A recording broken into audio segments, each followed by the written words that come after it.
Il existe autour de la Terre une cavité qui résonne à environ 8 cycles par seconde.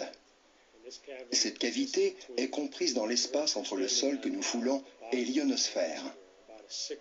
Cette bande, qui fait environ 60 km, est une caisse de résonance tridimensionnelle dans laquelle on peut transmettre de l'énergie électromagnétique de 8 Hz sans presque aucune atténuation. La résonance Schumann tire ses mégawatts d'énergie des éclairs qui se produisent plusieurs fois par seconde partout dans le monde.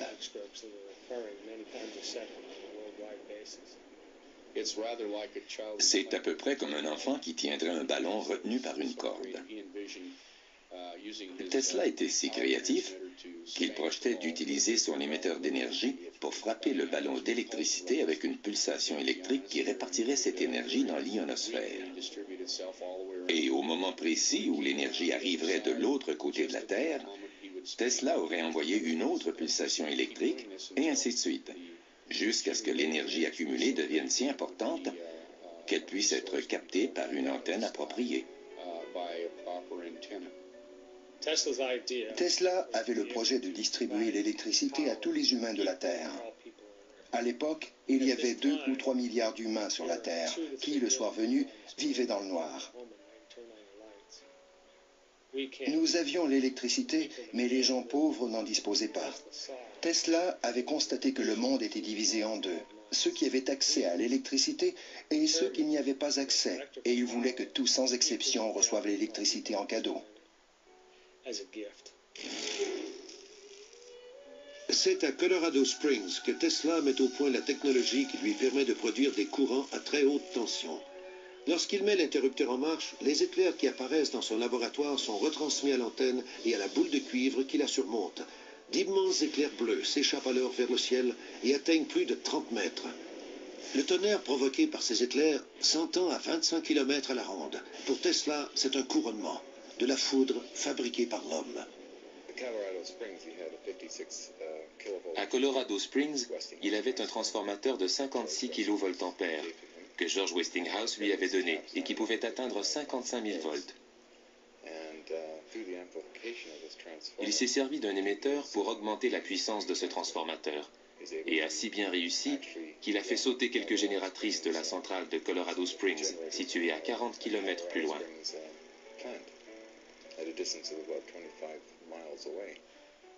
On a cru tout d'abord qu'il avait tiré tellement d'énergie de la centrale électrique que les génératrices avaient sauté.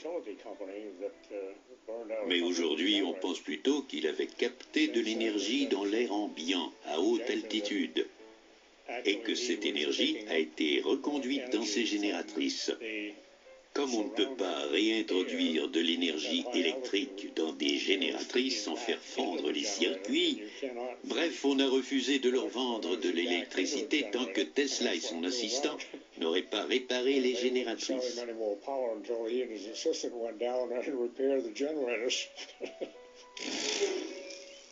Tesla conclut que les courants d'énergie de la Terre peuvent être utilisés pour transmettre de l'électricité n'importe où sur la planète.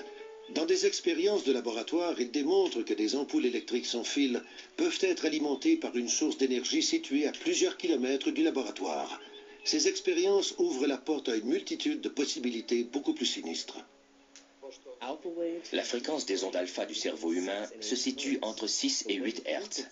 La résonance de Schumann vibre à une fréquence entre 6 et 8 Hz. Tous les organismes se situent à l'intérieur de cette même fréquence.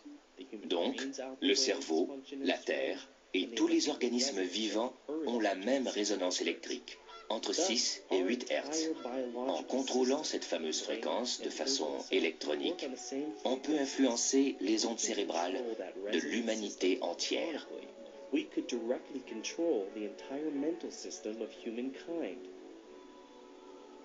Conscient des conséquences terribles que sa découverte pouvait avoir, Tesla décide de la mettre en veilleuse. Suite à ces expériences qui s'avèrent plus que concluantes, Tesla décide de quitter Colorado Springs et de revenir à New York. À la recherche de financement, il fraye alors dans le monde de la haute finance, où il fait la connaissance du richissime banquier J.P. Morgan. Ce dernier se laisse vite convaincre par Tesla, qu'il connaît de réputation, d'investir dans un système de diffusion à l'échelle mondiale qui rapportera des millions. L'homme d'affaires décide d'investir 150 000 $. Même s'il doit concéder 51% de sa propriété intellectuelle sur l'invention de la radio à JP Morgan, en 1900, Tesla entreprend la construction de la légendaire tour de Wardenclyffe.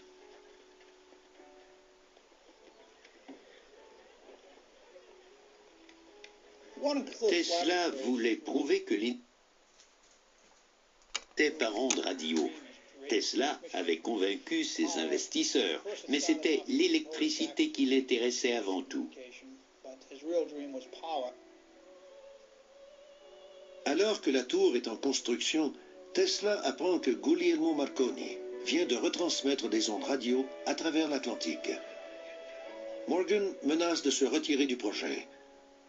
Loin de s'avouer vaincu, Tesla transforme le projet de la tour Wardenclyffe en un projet encore plus ambitieux.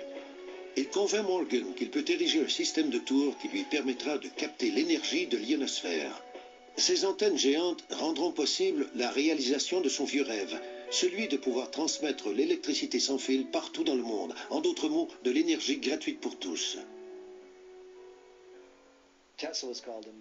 Tesla a été traité de fou parce qu'il disait pouvoir générer de l'électricité sans carburant, sans énergie solaire et sans énergie éolienne. Et il le pouvait. C'était bien sûr quelque chose que les compagnies pétrolières voulaient empêcher à tout prix.